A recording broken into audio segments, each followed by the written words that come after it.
Hi there, I'm Rod Bergeron, and today we're going to do a little bit of intuitive landscape painting, but it's sort of an area that inspires me quite often.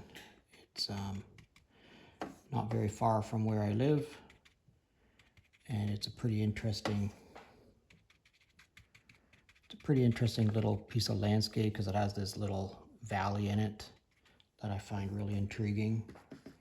Lots of wildlife and stuff in it. I'm just going to put a little bit of darker Payne's gray across the bottom here. And then I'm going to take my #1 watercolor brush that I have, sharpen the one end here with an X-Acto knife, and I'm going to scribe into this a little bit.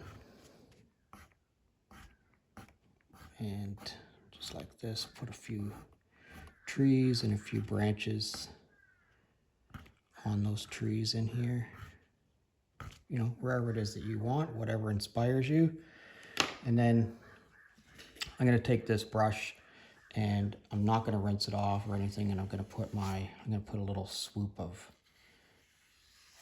Payne's gray across here also. All right, now I'm going to rinse this brush out, and I'm going to pick up a whole bunch of this sap green.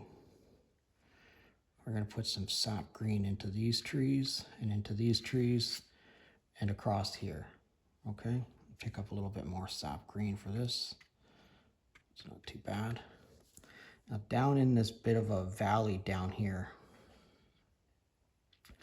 there's a little bit of growth that's some dogwood, but we're going to put those in just a second. Okay, so we're going to take this brush, we're not going to rinse it out, we're going to pick up some of this, which is sienna. We're going to drop a little bit of that in here and a little bit across here. Okay, we're just going to basically leave that like that. I'm going to rinse my brush off, take most of the water off it. I'm going to pick up a little bit more sienna pretty intensely. And I'm going to do the same up here, pick up some more sienna, you know, maybe put it in a slightly different angle, like that. All right, back to our little wooden tool. We'll put some more scribe lines in down here. Okay, cool. All right, now we're going to rinse this brush off. We're going to pick up a whole bunch of yellow ochre.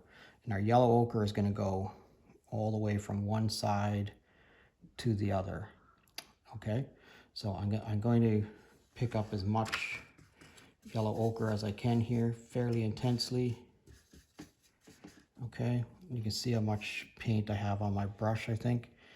And I'm going to swoop from one side all the way over to the other. Okay, like that. You can see how I touch that. It immediately starts to come down. Same with this, that Payne's gray starts to go up into that. I'm going to fill my brush up one more time, and I'm going to go across here like that, and look at how that sort of dragged that through there. That's very interesting. Okay, and then we lost some of our color here. You see the color ran out and it ran onto the tape. That's perfectly fine. Let the watercolor do whatever the watercolor is going to do. And you see I just tapped a little bit more yellow ochre on there, and I'm actually going to pick up a little bit more yellow ochre here and here and here. We're going to scribe through that again.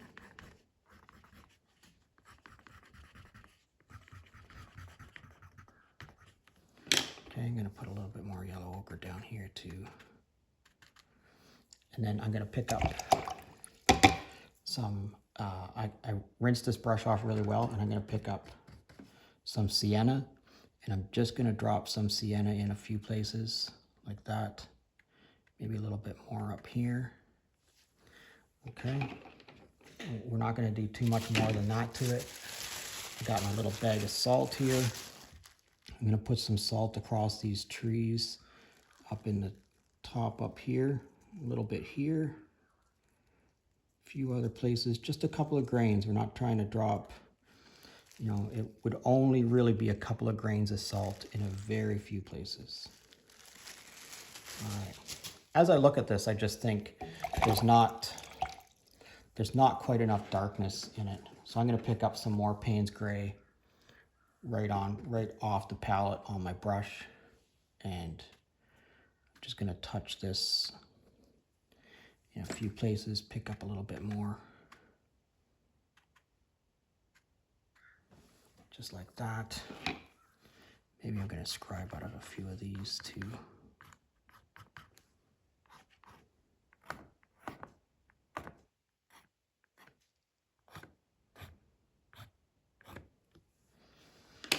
All right, I think I'm probably going to leave this now.